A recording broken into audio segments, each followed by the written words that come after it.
ഇടുക്കി മുള്ളരിങ്ങാട് കാട്ടാന ആക്രമണത്തിൽ മരിച്ച അമർ ഇലാഹിയുടെ ഖബറടക്കം പൂർത്തിയായി.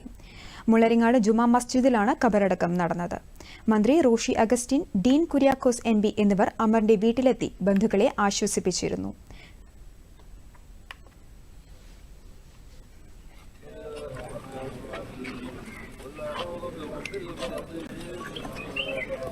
جزيلا جميلا يا رب العالمين.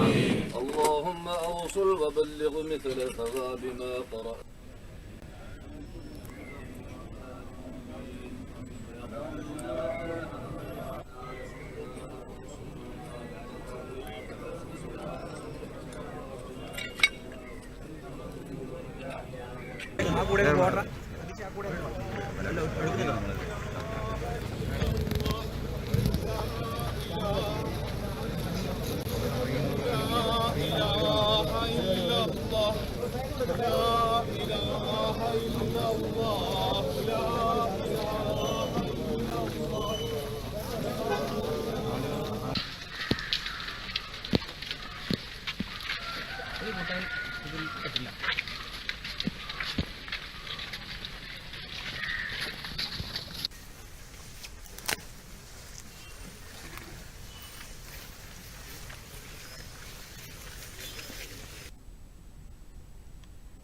കാട്ടാന ആക്രമണത്തിൽ യുവാവ് മരിച്ച സംഭവത്തിൽ വണ്ണപ്പുറം പഞ്ചായത്തിൽ LDF, UDF, NDA മുന്നണികൾ ആഹ്വാനം ചെയ്ത ഹർത്താൽ ആരംഭിച്ചു.